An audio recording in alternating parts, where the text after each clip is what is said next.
কি নয়ন? সুমনাও মেয়ে নয়। হ্যাঁ?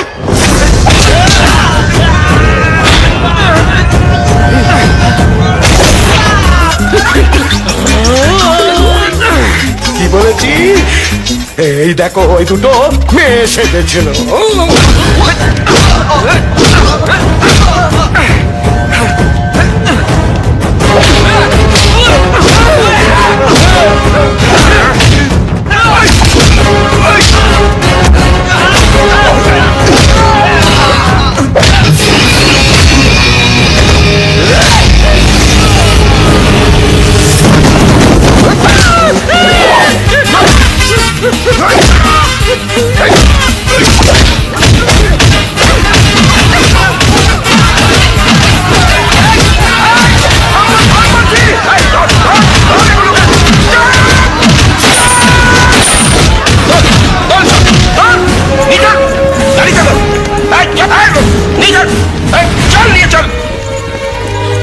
লাগেনি তো?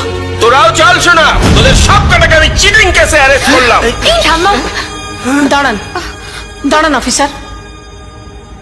কত বিশ্বাস করেছিলাম তোমাদের, মায়ের মতো কত ভালোবেসেছিলাম, আর সেই তোমরা আমাদের সঙ্গে। মাসিমা, আমাদের বাধ্য হয়ে আপনার ভালোবাসার সুযোগ দিতে হয়েছে। কেউ আমাদেরকে ঘর ভাড়া দিতে চাইছিল না। সবাই বলছিল ফ্যামিলি চাই। আপনিও তো বলেছিলেন ফ্যামিলি ছাড়া বাড়ি ভাড়া দেবেন না। সেই জন্যই তো আমাদেরকে এই নাটকটা করতে হয়েছিল। আমরা আপনাদের ঠকাইনি মাসিমা, তবে হ্যাঁ, যে অভিনয়টা আমরা করেছি সেটা হয়তো সত্যি ভুল। বিশ্বাস করুন মাসিমা, আমি জানি যে আপনার কাছে ক্ষমা চাওয়ার যোগ্যতা আমাদের কারণ নেই, কিন্তু আপনাদের কাছ থেকে যে ভালোবাসা আমরা পেয়েছি সেটা কোনোদিন আপনাদের ফেরত দিতে পারবো না। বিশ্বাস করুন, আমরা আপনাদের ঠকাতে চাইনি। অনেক হয়েছে, চল চল। অফিসার, এদের বিরুদ্ধে আমাদের কোনো অভিযোগ নেই। এরা তো আমাদের কোনো ক্ষতি করেনি, বরং সাহায্যই করেছে। এরা সবাই আমাদের খুব আপনজন। ওদের ছেড়ে দিন অফিসার, প্লিজ। ঠিক আছে, ঠিক আছে। ঠিক আছে। বাবা, রক্তের সম্পর্ক খুব বড় ঠিকই, কিন্তু স্নেহ দিয়ে, ভালোবাসা দিয়ে তোমরা যে সম্পর্ক তৈরি করেছো সেটা রক্তের সম্পর্কের চাইতে আরো অনেক বড়। চলো এবার বাড়ি চলো। আপনার এই উপকার আমরা কোনোদিন ভুলতে পারবো না। একটা বড় শাস্তির হাত থেকে আপনি আমাদের বাঁচিয়েছেন।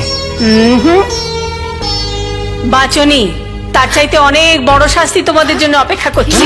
মেয়েরা, এদের অ্যারেস্ট করো।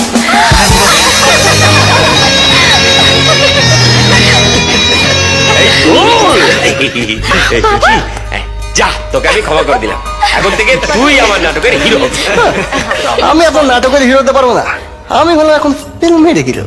তাহলে তোর সাথে আমি চোচের বিয়ে দেবো না। আরে মেনে নে ভাই। ঠিক আছে, আমি এখন আপনার নাটকের ফিল্মে দুটো